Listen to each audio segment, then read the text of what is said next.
Hello, third grade families and students. My name is Mr. Hedrick. I will be the virtual teacher this year for the third graders. So I'm excited about that. And I just want to put together a little video to kind of give an idea of what our days might look like and then kind of show you how we're going to use the technology. Before that, though, if you had a chance to get into the school, you should have picked up this reading book with the fox on it, and then also this math book as well. What our daily schedule looks like is going to be this. Now, nothing is set in stone, and if things aren't working out for us, we can change it. But this is something I put together. I think that should be worthwhile for us. So my blue section up here are the video lessons that will be coming out those days. So on Monday, there would be, and this is a normal Monday through Friday week. I know our first couple weeks aren't like that, but on a Monday, we might have the reading and writing lessons coming out, and then a social studies lesson. Those would be probably 3 different videos that would come out to the students that day. And with each of those videos, there'd be some work or assignment that kind of go along with it. Tuesday, it would be a math, science, and then kind of just like a little extra, maybe coding, or we can do some of the other specials as well. Wednesday goes back to the reading, writing, and then some social studies. On Thursday, we back to math and science, and then we have maybe throw in like a movement lesson for them to do. And at the end of the week on Friday, I'd like to kind of do some, maybe if they're missing concepts or if I've worked in groups and it didn't seem like they understood something, maybe add a lesson that kind of catches the group up if I see there's a need, and maybe like another specials art, for example. So like I said, nothing set in stone, but I believe the idea between going reading and writing one day, math the next day, as far as video lessons going to them. That doesn't mean they're not working on the other things, because the red section is their independent work. So if they're getting a reading and writing lesson and a social studies lesson on Monday, they're still going to have work assigned for them to do. It would just be probably review for them, and it wouldn't be some new learning. And then same thing on Tuesdays, it would flip back to they got a video math and science lesson, but they're getting a reading and writing work to do independently. It kind of goes throughout the week. And on Fridays, I'd like to do some formative assessments just to check in and see how the class is doing on the different subjects.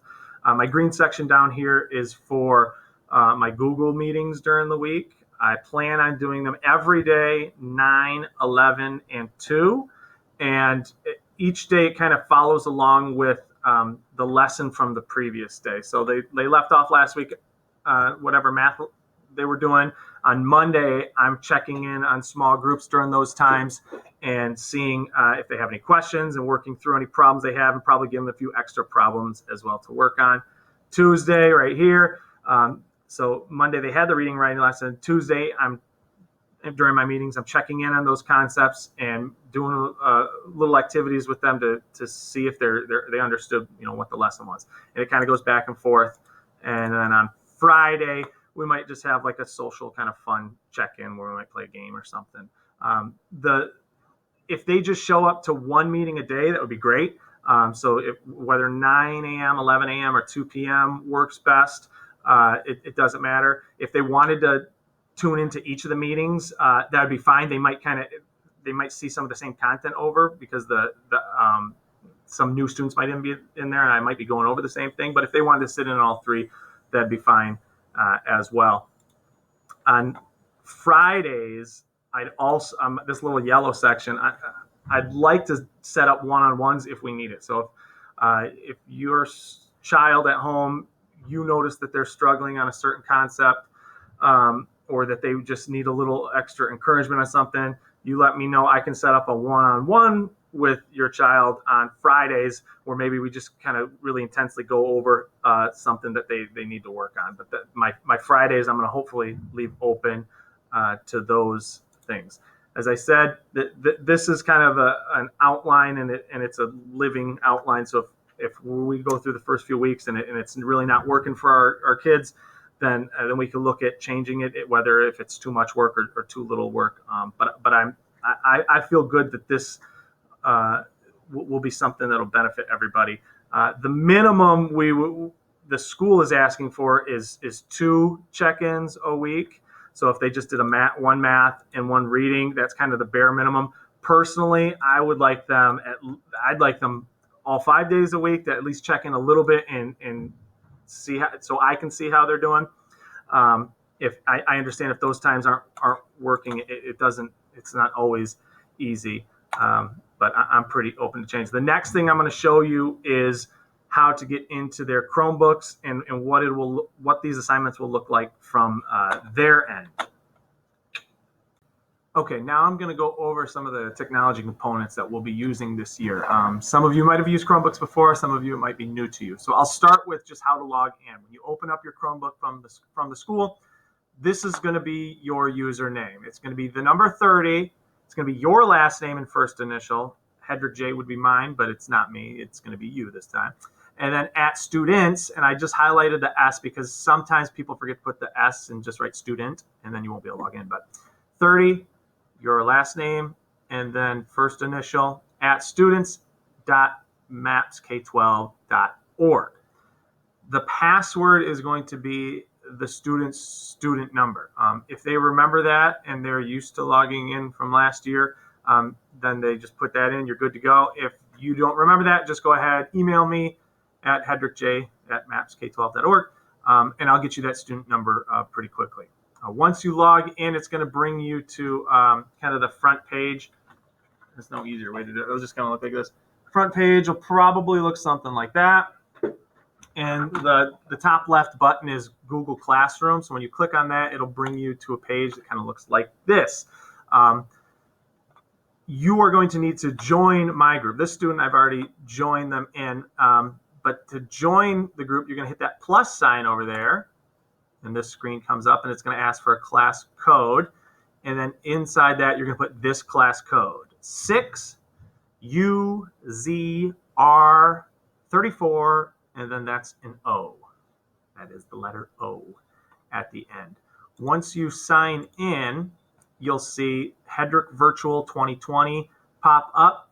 If you have old classes, you can go ahead and unenroll from those, because you won't need that anymore on your home screen.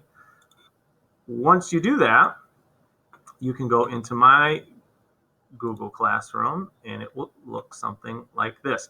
The initial page it's going to bring you is called Stream, and that just kind of shows you things that have been put out there in the order they've been put out. This can be kind of confusing at times, so I would suggest to go up here to classwork, and then it will be organized by classwork. So we have mathematics here. I have a little math quiz. This is just for practice, so you can go ahead, sign on. You can take the math quiz and then submit it. We'll go ahead and take this one together. It says it's assigned to me, and it says it's due August 31st. Title's good luck, so I click on that, and it's a quick little assignment. And it lets you know that when it's submitted back to me, I'll know which student answered what, because it's going to attach their email address to it. So go ahead and click what you think the answers are. For if it's multiple choice, go ahead and type the answer. If it's a short answer like that, I wouldn't necessarily click send yourself a copy, but you could if you wanted to.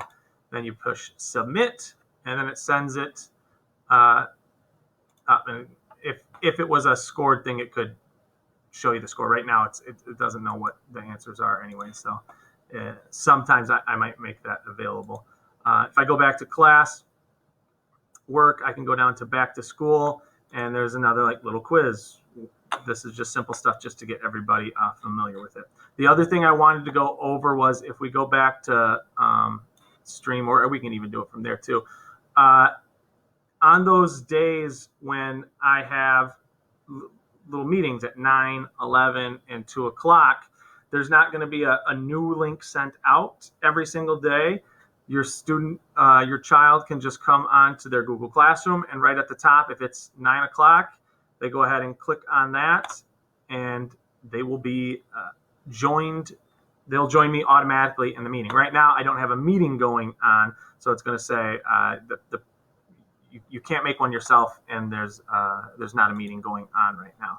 But at 9, 11, and 2 o'clock, I will be in the meetings, and so as soon as they click on that link, it'll bring them to a meeting with me and then whoever else is joining us. I will say, If nobody shows up to a meeting, probably after 10 minutes or so, I'll probably just shut it down. So if you're showing up at 9:15 and nobody's there, it's either that there were some people there and it was a quick meeting and they didn't have very many questions, or I waited 10 minutes and nobody was there. If that's the case, though, and you really wanted to meet with me before 11, you could always email me, and I could open it up again and do that. So this is the technology component. There's probably going to be a couple other things I'll send out some information about, but this is the major part of it, is kind of what our schedule is going to look like during the week, and then how our meetings are going to work and where to find the students' work. If you have any questions, like I said before, please feel free to email me at hedrickj@matsk12.org. And I'll do my best to answer it. I know these are kind of crazy times, and this is new to all of us. So hopefully this is kind of a fun experience, and they learn a lot from it. I appreciate the opportunity to do this. So take care and have a wonderful last few days of summer.